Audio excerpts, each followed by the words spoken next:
that the fight is real. The fight is real. And we were driving to Pretoria, and it was our second day. We slept over in Bloemfontein, and the first night that we slept over in Pretoria, I woke up the next morning with this urgency in my heart to read a piece of scripture, which is Ephesians chapter 6. We're going to go there in a moment, and we're going to read it together. But in Ephesians chapter 6, there was something that took place, and I was reading this verse, and I quickly realized that we, as children of God, we do not realize the fights that we are fighting, and we are fighting in the wrong places. And we don't understand the spiritual battles and the spiritual climates that is happening around us that we are facing. We don't understand it.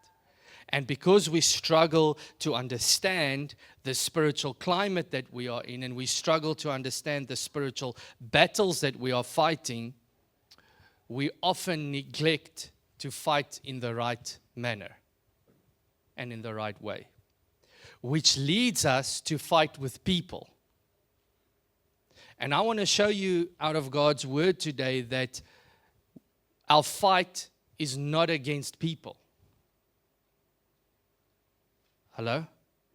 It's against the influence of the demonic that is happening in people's lives. And I want you to go to Ephesians 6. Oh, did we crash now? That's okay. It's all right. We can just shut it off. I'll read from here. We actually had the verses there, but it's fine. I want you to go to Ephesians chapter 6, verse 11 and verse 12. We're going to be in and around a lot of scripture today. So I want you just to sort of stick with me because when you walk out of this door today, you're going to have a different perspective on how you're going to fight the battle moving forward. And I'm going to start in Ephesians 6, verse 11, and I'm going to name a few things, and then we'll work our way down to verse 12. But Ephesians 6, verse 11 says, put on the whole armor of God. We're going to speak about that next week. We're not going to talk about the armor of God today. We'll leave that for next week. It's a little two-part series. But put on the whole armor of God that you may be able to stand. Do you see that word? Stand. I'm reading out of the New King James Version, if some of you want to read out of that version with me. But that you may be able to stand. Do you see that God does not want you to fall? He wants you to stand. And as children of God, it's time that we learn to stand against the enemy.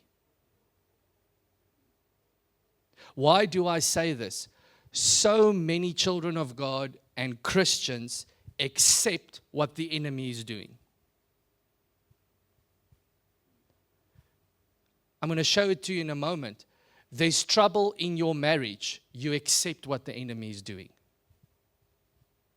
You have issues at work. You accept what the enemy is doing. You have issues in your finances. You just accept what the enemy is doing. It's because we've never learned to stand against the enemy. Stand against what? Look at this next word in Ephesians 6, verse 11. Stand against the wiles of the devil. Now, I don't know about you. I did not know what this meant. And so I started deep diving this word wiles, and I was quite shocked to find out what this word wiles, the definition of this word means. I'm going to give it to you. The word wiles, it means clever and deceitful plans to persuade and manipulate to gain advantage over. Did you hear that? I'm going to read it to you again. It's clever and deceitful plans to persuade or manipulate to gain advantage over. So in other words, the enemy has got clever and deceitful plans, and those clever and deceitful plans that he has wants to persuade you or manipulate you. And he's got one goal in mind. He wants to take advantage over you. In other words, he wants to control you. Church, are you still present? So it's clever and deceitful plans that the enemy has, that he wants to manipulate you or persuade you so he can gain advantage over you. And I want to tell you something. It's working in most Christians' lives. His clever and deceitful plan is working. Because I'll ask you a question. If we really understood this battle that is raging, that is spiritual, that is not in this in people and fighting people, but it's a spiritual battle happening in the background, and we understood how to fight this battle, won't our marriages that's constantly having strife look different? Won't our communities and our workplaces, where we stay, our finances, ourselves, won't we look different? Church, are you here? It's because we are not standing up against the clever, deceitful plan that the enemy has to persuade and manipulate you so he has advantage over you. And that's point number one. The enemy wants advantage over you. He wants to have this control where he is in the driving seat and he is owning it. And he's got a plan. Do you know what's the most frustrating thing that I've heard last year? And I heard it, somebody told me in the church, but I heard it about 4 or 5 times last year from different people. And I don't know where this thing came from last year. It just rose up out of the blue, people coming in and they're saying, well, we must know what the plan of the devil is so that we can fight that plan. I'll tell you what the plan is. You and we are the plan. And we are never going to know how to fight this enemy. Because the enemy has got a clever, deceitful way where he knows exactly which buttons to push on which person to get advantage over you. Have you ever wondered why you have the best day ever, and let's say it's not going well in your marriage, and you walk in at home and you're like, yeah, that was a good day, and then the spouse, the husband or the wife is like, I'm talking now about non-believing people. And believing, are you with me? Or you rock up at work and there's just all of this backlash that you have at work. Do you think that's normal? Because the enemy knows if he can get you in the place in your work environment where you are absolutely drained or absolutely frustrated and irritated, he's got advantage over you. So he knows how to work the workplace so that he can gain advantage over you. He knows how to work certain people. Did you hear that? Please don't walk around and tell people they are devils. Don't you're a devil. What we should understand is that there are people around us that is under the influence of demonic forces. I'm going to read it to you in a moment out of the Bible. You'll see it out of the Bible. But the plan of the enemy has always been you and me. And he knows exactly which buttons to push to get you in a position where he has the advantage over you. He knows when you walk into work exactly how to make you so upset that you are too upset to spend time with God tonight.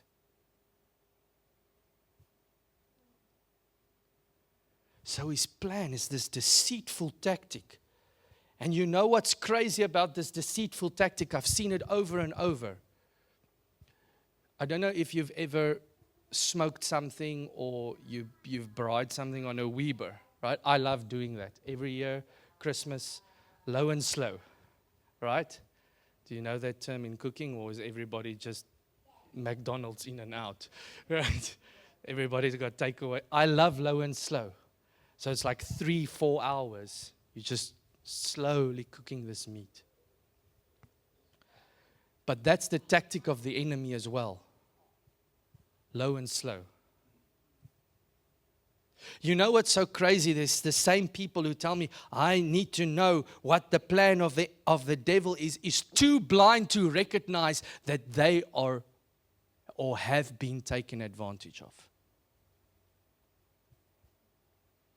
And I'm talking about the children of God. The same people who say, yeah, I believe in Jesus and, the Word of God is everything in my life, is the same people who disobey God's Word around every single bend and corner. They quickly to throw the Scripture, but they slow to live the Word. Do you think for one moment you have not been taken advantage over? By whom? The enemy, who's got a deceitful trick. He knows if he can get some of you to stress about your finances, he knows he can tune you where he wants you. He knows. And so he's got this deceitful plan. And he wants this plan to be in motion. And in this motion, I want us to go to Ephesians 6 verse 12 to see what it says about this sort of a plan. But I want us to focus just for a moment on the words used by Paul in Ephesus. Because he says, for we do not wrestle against flesh and blood. The fights you are fighting is not with people. Most of them. Yes, you do get people who are, please don't take this sermon and pull a devil around every bush. That's not the intention. My intention today is for your eyes to be opened up, to take a step back and think, man, maybe it's not my boss fighting me. Maybe there's a force behind this that's fighting me. Maybe it's not my boss that is cutting my salary or doing things. Maybe there's a force behind this trying to suffocate my finances so that I am not effective for the kingdom of God. Maybe I'm not struggling. Let's make it personal. Maybe there's some insecurities and some things in my life personally, in myself, that I am fighting. I'm not fighting. Some people love Instagram and taking pictures and they want to be famous and they want to be this and they, there's always, I can't do it, but it's always something because they've got this thing, people must just know my name. Maybe the devil is moving in that area in your life. It can be your marriage. It can be at work. It can be your finances. It can be addictions, your self-worth, how you see yourself. We all have a different thing in this room that we are fighting. But I want you to see the words used next. Our fight is not flesh and blood, but against Listen, the strength of the word, principalities. Think of it like this. If you were in high school and you were naughty, well, really naughty, then you have a special place at the principal's office. Don't judge me. And if they sent you there, then you knew you were in trouble. Because the word principal, you think of head, in charge. And I did some research on specifically the word principal. And that word principal means the order or the flow, and it's a militaristic flow of rank and order of demonic forces. From strongest to weakest. And I did some research on this. There are certain things in the spiritual world where the occult movement believes and knows which principalities they can call on, which are stronger at which time. But I want you to see the fullness of this word. We are not fighting against flesh and blood. We are fighting against those principalities. We are not fighting against flesh and blood, but we are fighting against powers, which also translates to abilities. Meaning, demonic forces has abilities that they have, that they use to take advantage of people. We are fighting against the rulers. Look at that word. It doesn't say you fighting against darkness. It says rulers of darkness. This is not some puny little fight. Church, it's not a small little fight that you can just say, okay, hallelujah, amen, we praise God, the devil is defeated, and I'm walking away, and I'm more than victorious than anybody else, and I'm more victorious because I'm in Christ Jesus. No, there are rulers of darkness, and they are spiritual hosts of wickedness in the heavenly places. That translates to the following: around us. Which leads me to the second point, which is we are not fighting people. We are fighting spiritual battles. We are not fighting people. You are not fighting your boss. You're not fighting your spouse. You are not fighting your self-worth or your addictions. You are fighting a spiritual enemy who has the capability and the power of this clever, deceitful, manipulative tricks that he has to gain advantage over you. He can do it with fear. He can do it with people. And sometimes we are just too blind to notice that he is in control.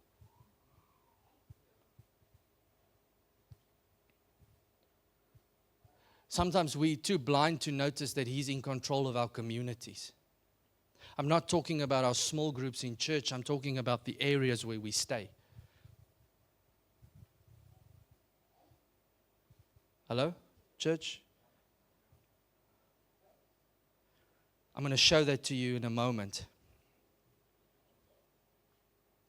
So I'm going to take a step back, and I want you to zoom in and see how an evil spirit can take control of a person. And I want you to go into Acts chapter 19.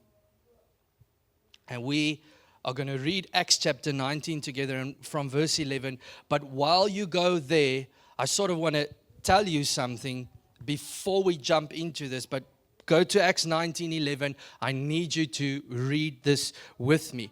We sometimes mimic and do things that we see other people do that works, which is the following. We think And please, I need to complete my sentence before you throw me with a stone. We think if we just shout in the name of Jesus, then everything is just going to go right for us. And it's not about that. There is power in the name of Jesus, absolutely. That is the most powerful name in the heavens and on the earth and below the earth. But what I've noticed is, it's not about if you can say in the name of Jesus.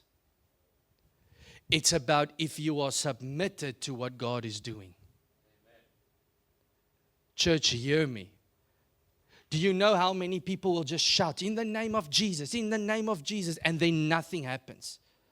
I want to give you an example, and then I'm going to read Acts 19 with you so that you can see it. A couple of years ago, it was about 2 o'clock in the morning. My wife's phone goes berserk. People not in our church. Now, if somebody calls you at 2 o'clock in the morning, you have one of two responses. Who's in the hospital or who died? That's usually what you're thinking. And she says, I don't know this number. It's not on my phone. And I look at, now it's 2 o'clock in the morning, right? So I'm like,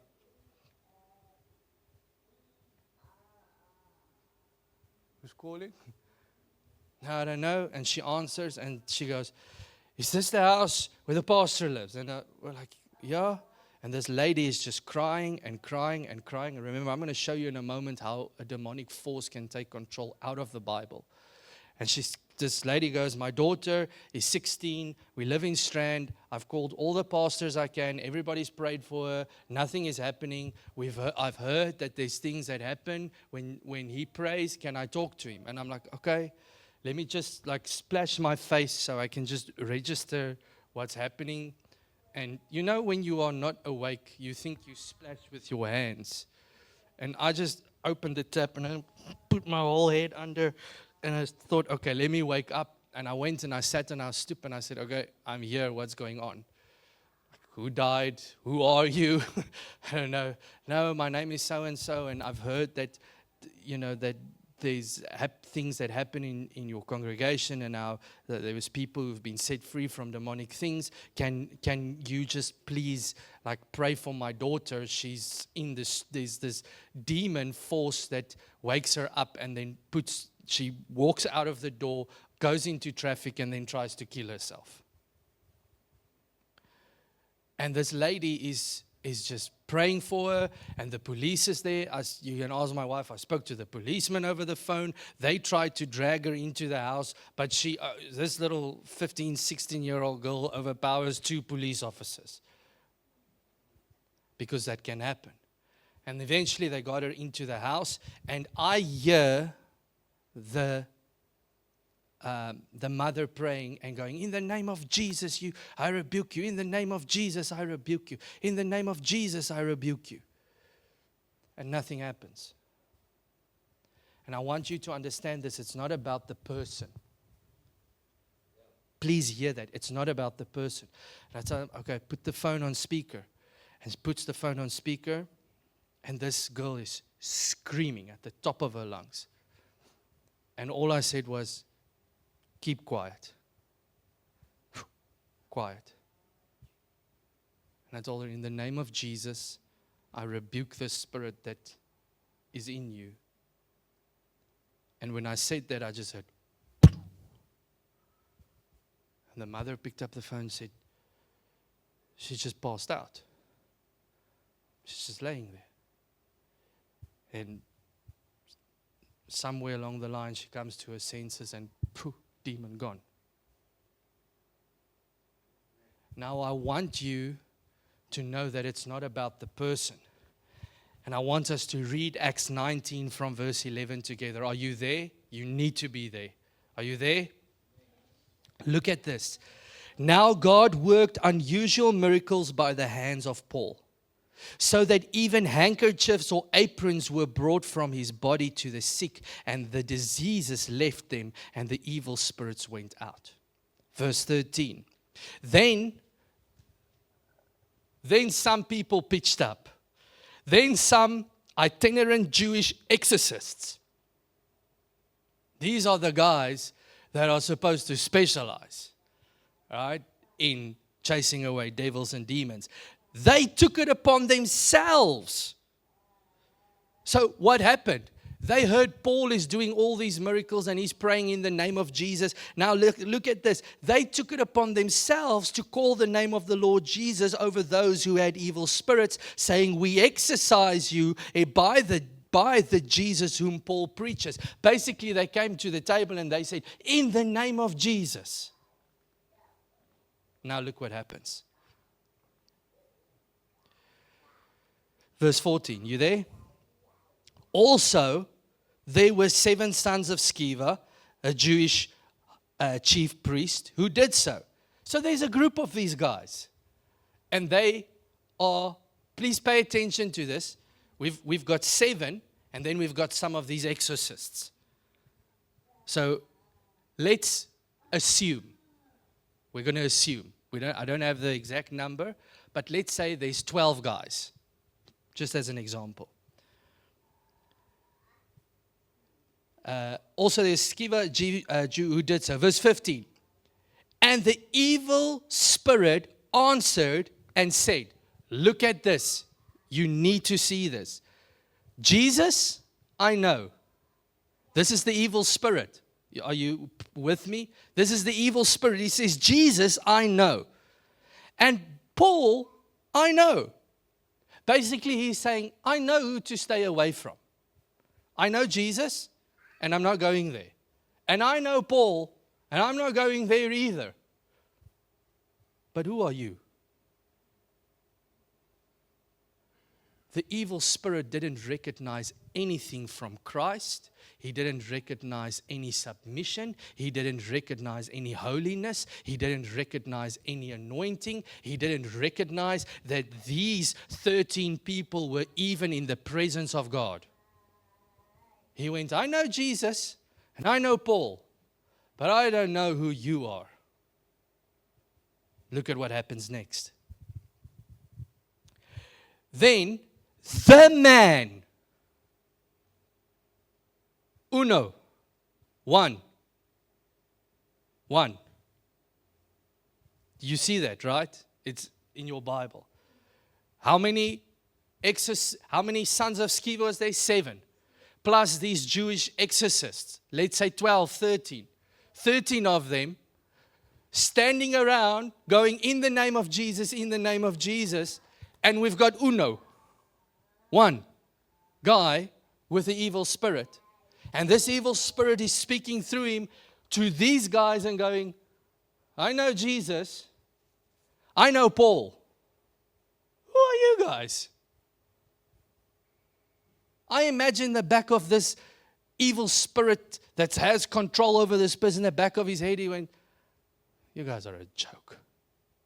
Because I think that because what happens next is crazy.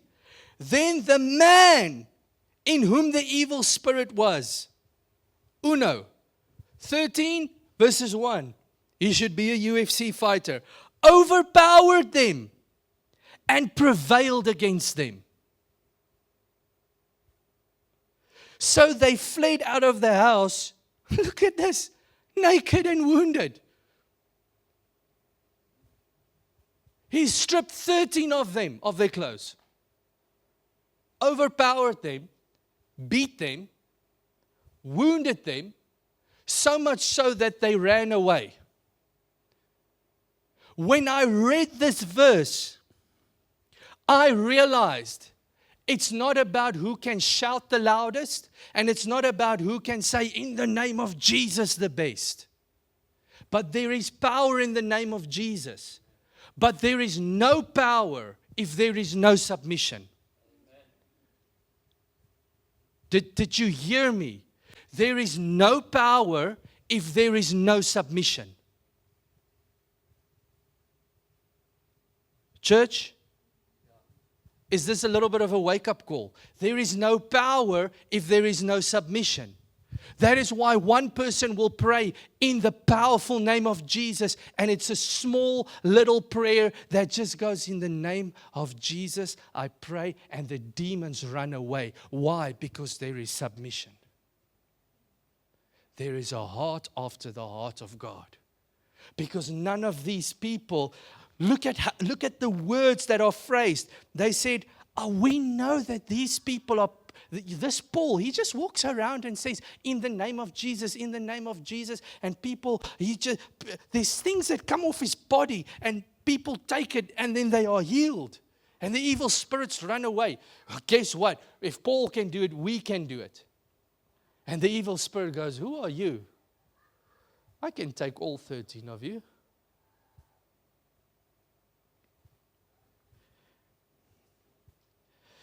This became known, verse 17, both to all Jews and Greeks dwelling in Ephesus. Crazy, we were just in Ephesians. And now in Acts, we're back in Ephesians because all of this is happening in one place. I imagine right after this, Paul started teaching and he said, our fight's not against flesh and blood, but against principalities and powers. This became known both to all Jews and Greeks dwelling in Ephesus, and fear fell on them all, and the name of the Lord Jesus was magnified. Hallelujah. 18, and many who had believed came confessing and telling their deeds. Now, listen to verse 19. Because all of these people with this magic and all of these things, they figured out this Jesus is doing some crazy miracles through Paul, and people are coming believing. Imagine this, people just walk in and say, I'm a sinner, I need Jesus. I heard this is happening, I need Jesus desperately. And in verse 19, also many of those who had practiced magic brought their books together, burned them in the sight of all, and they counted up the value of them, and it was about 50,000 pieces of silver. So they came and they said, are we going to burn the books that we use to do magic, and we're going to serve Jesus? Nobody's ever going to get this book again. Verse 20, so the word of the Lord grew mightily and prevailed. Now, you might wonder for a moment then, well, how are we going to fight? Because if it's not just about saying in the name of Jesus, it's not about just, coming into this place where you just say, in the name of Jesus, my house will serve you. In the name of Jesus, this will happen. Please, I'm not saying you should stop that. Don't think that's what the sermon is about. All I'm trying to show you is we can't say in the name of Jesus and live like we want to live and think that God is a magic genie, that every time we say in the name of Jesus and we rub that little lamp, then these miracles have to happen. No, it's about our submission to the King. And none of these Jewish or these people from the chief high priest were submitted. And still, the demonic forces overpowered them. So how do we fight this battle? How do we come into a position where I've got a fight at work, I've got a fight when I get home because my marriage is in trouble, I'm fighting because it's not going well in my finances, I'm fighting because I've got issues, I'm fighting because there's a community that doesn't know Jesus and they don't want to know Jesus. I'm fighting constantly. And you're constantly in this position where you are fighting with words over and over and over and over. And you keep on fighting and you keep on fighting and you keep on fighting. And guess what? The fighting makes you tired because there's more fighting. I promise you, some of you are not ready for work tomorrow because you already know when you get to work tomorrow, there's going to be a fight of some sort. Some of you don't want to go home because you know if you go home, there's going to be a fight of some sort.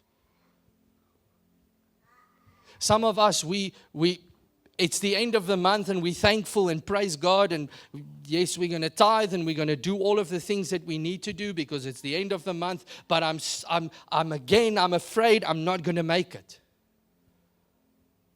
And some of us, we're in the position where we are struggling internally with things in ourselves, from the past, from the present, from wherever. We are struggling internally. And I want to show you another instance. And there's two parts of a chapter that I want us to read together. I want you to go to Mark chapter 9 from verse 14. And we're just going to read this together. Mark chapter 9 from verse 14.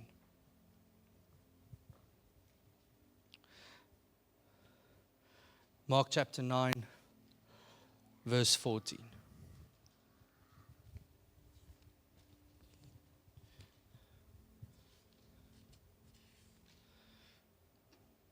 It's right after Matthew, just before Revelation. And in between Kings. Mark chapter 9, verse 14. I'm going to read it to you. You can follow, or if you just want to write it down and read it later, you can. Mark 9, verse 14, the boy that was healed, and when he came to the disciples, he saw a great multitude around them, and the scribes disputing with him. Immediately, when they saw him, all the people were greatly amazed, and running to him, greeted him. And he asked the scribes, "What are you discussing with him?" Then one of the crowd answered and said, "Teacher, I brought you my son, who has a mute spirit." And the next sounds a lot like an epileptic fit, but verse 18, and wherever it seizes him, it throws him down, and he foams at the mouth, and he gnashes his teeth, and he becomes rigid. So I spoke to your disciples that they should cast it out, but they could not. This is crazy. This is the disciples of Jesus. And I imagine in the moment some of them went, "Well, we cast out this evil spirit under the authority given to us by Christ." And nothing happened.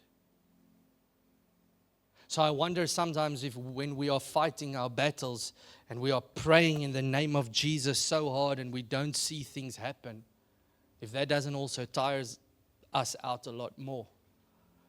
But anyway, he goes on and he says, then one of the, I'm completely lost my place there. So I spoke to your disciples, they could cast it out, but they could not. Verse 19, he answered him and said, "O faithless generation, how long shall I be with you? How long shall I bear with you? Bring him to me."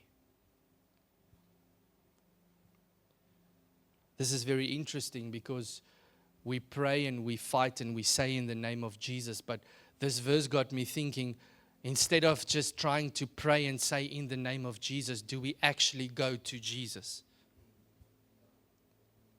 Do we actually go to Jesus and go, "Lord, I'm not going to pray just in your name that this thing will be sorted out, but I'm coming to you and I'm asking you, how are we going to sort this thing out? How am I going to sort out this battle that's raging in my marriage? How am I going to sort out this battle that's raging at work? How am I going to sort this battle out that's raging in my finances? My self-worth is under attack. I don't feel like I'm worth anything. I'm on all of these medications and all of these things, but it's not good for me, God. How are we going to sort this out? I want you to understand that you need to go to Jesus. Verse 20, then they brought the boy to Jesus, and when he saw him, immediately the spirit convulsed him, and he fell to the ground and wallowed, foaming at the mouth. Verse 21, do you see, church, do you see how demonic forces can take control of people?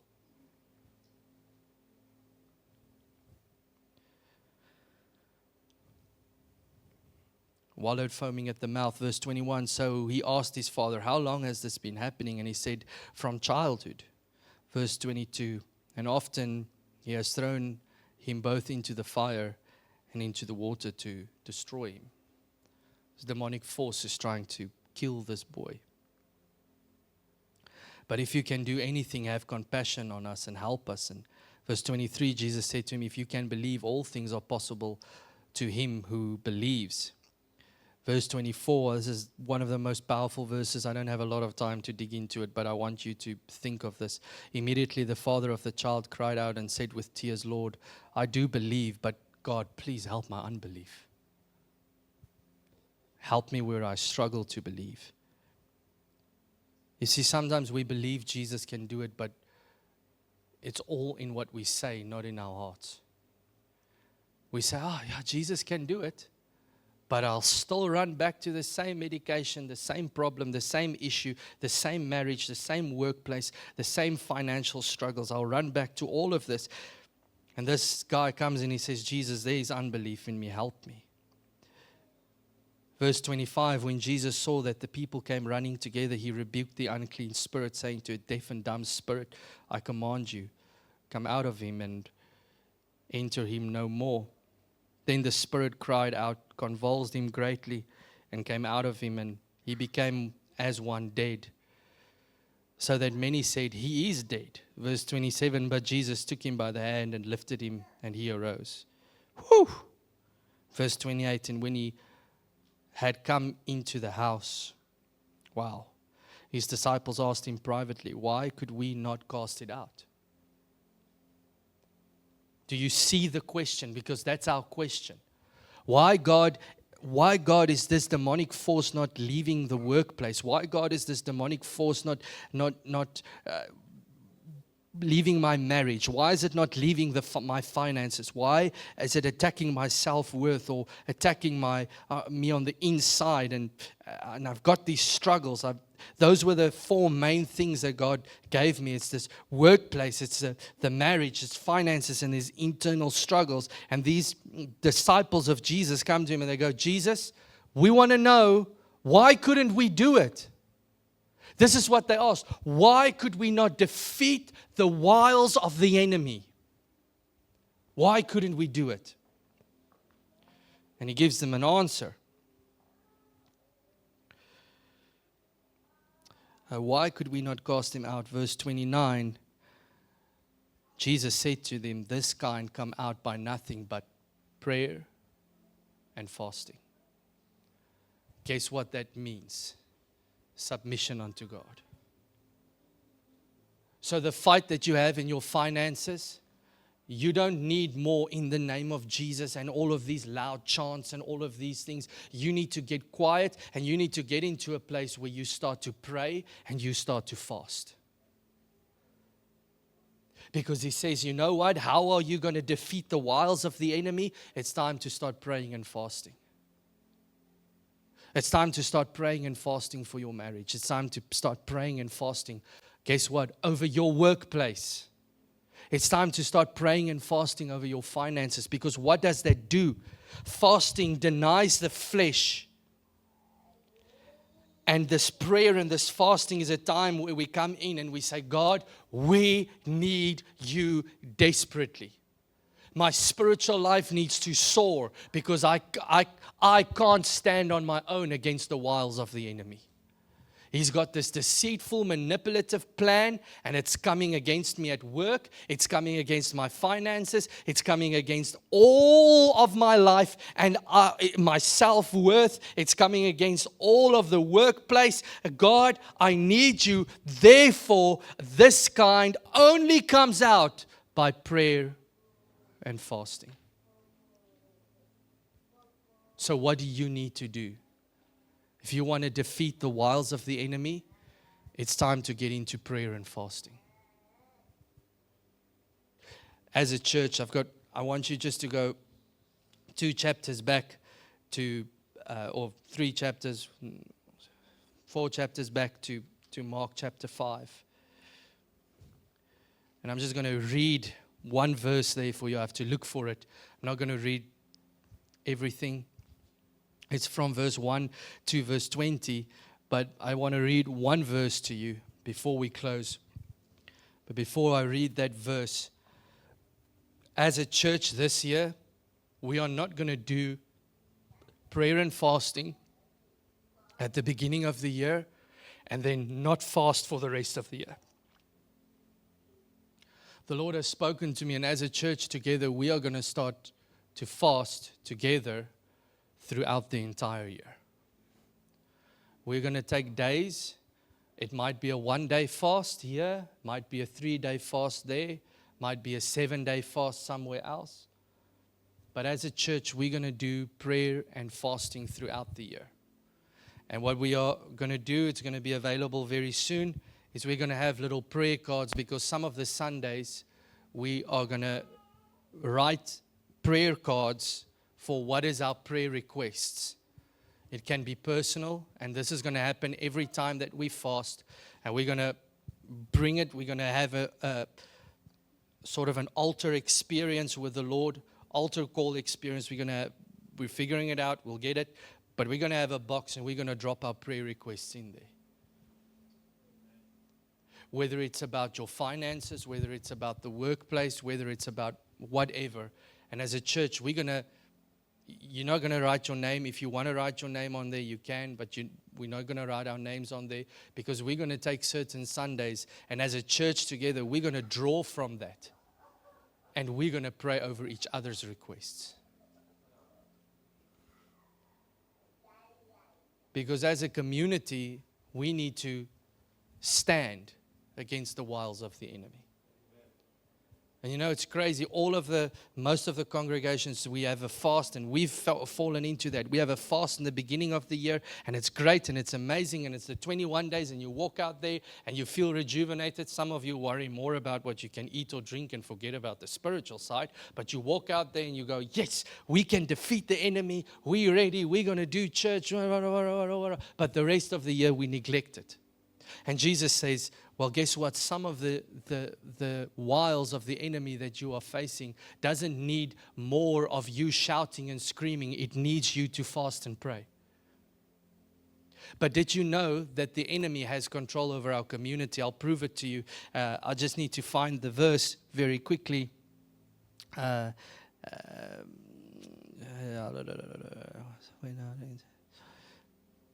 it is. In Mark chapter 5, in verse 10, I'm going to read to you from verse 8, but you can read it from verse 1 to verse 20. Mark chapter 5, verse 8, for he cried to him, for he said to him, come out of this man, you unclean spirit. This is the unclean spirit that has been living in the tombs.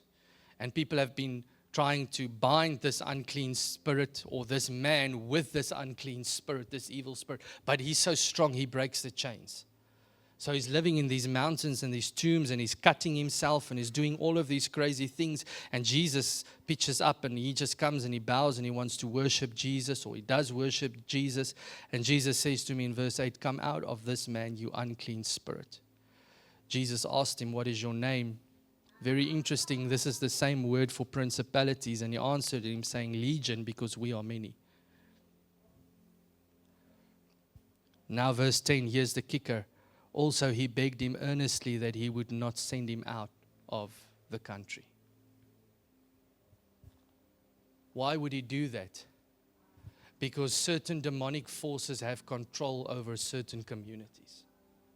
And if the church doesn't start to fast and pray and stand, we'll never defeat. We'll never defeat. But we will experience and feel like we are defeated. So guess what? You've got issues at work. What's your solution? Fast and pray. I want to go as far as to say that throughout this year, we should take time off from work to fast and pray. We can take time off work for any amount of other nonsense. Why not to fast and pray? To dedicate a day unto the Lord and say, this is the day I'm fasting and praying. This is the day that I'm setting aside. I wonder what your marriage would look like if we invested more time in fasting and praying. I wonder what your finances would look like. You see, because when we fast and pray, we open ourselves up to say, God, speak to me. What do you want me to do? Where do you want me to go? How do you want me to fight this? I want to grow spiritually strong. but I need you.